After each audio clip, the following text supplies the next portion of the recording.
തിരുവനന്തപുരം പാലോട് ഒരു നവവധു ഇന്ദുജ വീട്ടിൽ മരിച്ച നിലയിൽ കണ്ടെത്തിയിരുന്നു. അതിൻ്റെ അന്വേഷണത്തിൽ തൻ്റെ സുഹൃത്തും ഇന്ദുജയെ മർദ്ദിച്ചിരുന്നു എന്ന് പറയുകയാണ് ഭർത്താവ് അഭിജിത്ത്. ഇന്ദുജ മരണത്തിന് ദിവസങ്ങൾക്ക് മാത്രം മുൻപ് ഈ അഭിജിത്തിൻ്റെ സുഹൃത്ത് അജാസ് മർദ്ദിച്ചു എന്ന് പറയുന്നു. അജാസിനെ പോലീസ് കസ്റ്റഡിയിലെടുത്തു. എന്താണ് സംഭവം എന്ന് അന്വേഷിച്ച് വരാൻ രണ്ടുപേരും ഒരുമിച്ചെടുത്ത് ചോദ്യം ചെയ്യുകയാണ്. അതിൻ്റെ വിവരങ്ങളുമായി AV ജയശങ്കറാണ്. ജയശങ്കർ, എന്തിനാണ് മർദ്ദനം? എന്തിനാണ് സുഹൃത്ത് മർദ്ദിക്കുന്നത്? എന്താണ് അതിലെ ആകെ ദുരൂഹത? ജയശങ്കർ. അതായത് ആശ്മി, ഈ കേസുമായി ബന്ധപ്പെട്ട് ആദ്യഘട്ടത്തിൽ ഒരു വീട്ടിൽ ഗാർഹിക പീഡനം ഉണ്ടാകുന്നു, പെൺകുട്ടി ആത്മഹത്യ ചെയ്യുന്നു എന്ന തരത്തിലാണ് ഇന്ദുജയുടെ മരണവുമായി ബന്ധപ്പെട്ട വാർത്ത വന്നത്. എന്തായാലും നിലവിൽ പോലീസ് പറയുന്നത് ഇന്ദുജ ആത്മഹത്യ ചെയ്തു തന്നെയാണ്. ഇത് ആത്മഹത്യ എന്ന് പോലീസ് ഉറപ്പിക്കുന്നു.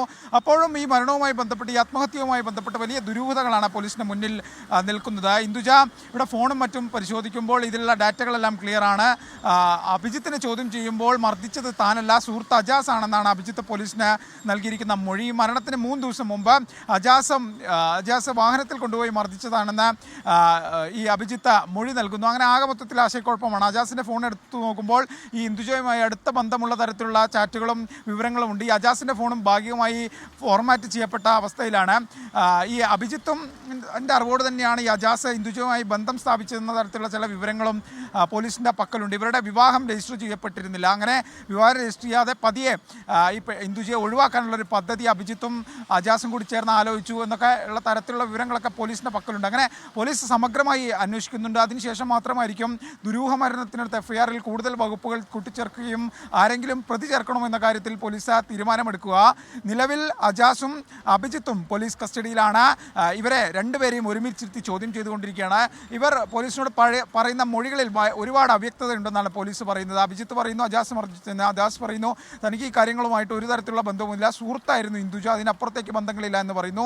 അപ്പോഴും വലിയ ദുരൂഹതകൾ നിൽക്കുന്നു. ഈ മരണത്തിന് മുമ്പ് അമ്മ പറഞ്ഞതനുസരിച്ച് റൂമിൽ കയറുന്നതിന് മുമ്പ് ഇന്ദുജ ഒരാളെ ഫോൺ ചെയ്തിരുന്നു. ഈ ഫോൺ ആരെ ഫോൺ ചെയ്തു ഉൾപ്പെടെയുള്ള വിവരങ്ങൾ പോലീസ് CDR വെച്ച് എടുത്തുകൊണ്ട് പരിശോധിക്കാനുള്ള ശ്രമം നടത്തുന്നു. അങ്ങനെ ആകെ മൊത്തത്തിൽ ഈ അഭിജിത്തും അജാസും കൂടി പോലീസിനെ വഴി തെറ്റിക്കുന്നു.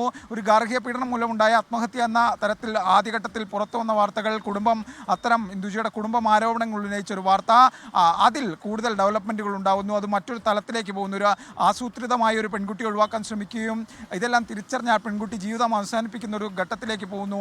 അത്തരം വിവരങ്ങളാണ് പോലീസിന് ലഭിക്കുന്നത്. നിലവിൽ ഈ കേസുമായി ബന്ധപ്പെട്ട ആരെയും പോലീസ് പ്രതി ചേർത്തിട്ടില്ല. പക്ഷേ അജാസും ഒപ്പം തന്നെ ഭർത്താവ് അഭിജിത്തും പോലീസ് കസ്റ്റഡിയിലാണ്. ഇവരെ വിശദമായി ചോദ്യം ചെയ്തുകൊണ്ടിരിക്കുകയാണ്. പോലീസ് എന്തായാലും ഇതുമായി ബന്ധപ്പെട്ട ഡിജിറ്റൽ തെളിവുകൾ ഉൾപ്പെടെ പരിശോധിച്ചുകൊണ്ടിരിക്കുകയാണ്. ഇന്ദുജയുടെ മൊബൈൽ ഫോൺ ശാസ്ത്രീയ പരിശോധനയ്ക്ക് അയക്കും, അജാസിന്റെ ഫോൺ വിശദമായി പരിശോധിക്കും. അങ്ങനെ പാലോട് പോലീസ് സമഗ്രമായ അന്വേഷണം നടക്കുന്നു. ബന്ധുക്കളുടെ ഉൾപ്പെടെ മൊഴി വീണ്ടും രേഖപ്പെടുത്തും. ആശം കാരണം ഒരു സുഹൃത്തിനെ മർദ്ദിക്കുന്ന ചോദ്യമുണ്ട് അല്ലേ, കണ്ടുകൊണ്ടിരിക്കുന്നു. ഒരു വല്ലാത്ത വാർത്തയാണ്. ജാതി വിവേചനം, ജാതി പീഡനം, ജാതി അധിക്ഷേപം ഒക്കെ ആ വീട്ടിൽ നേരിട്ടു എന്ന് ആ കുട്ടിയുടെ അച്ഛൻ പറയുന്നുണ്ടായിരുന്നു.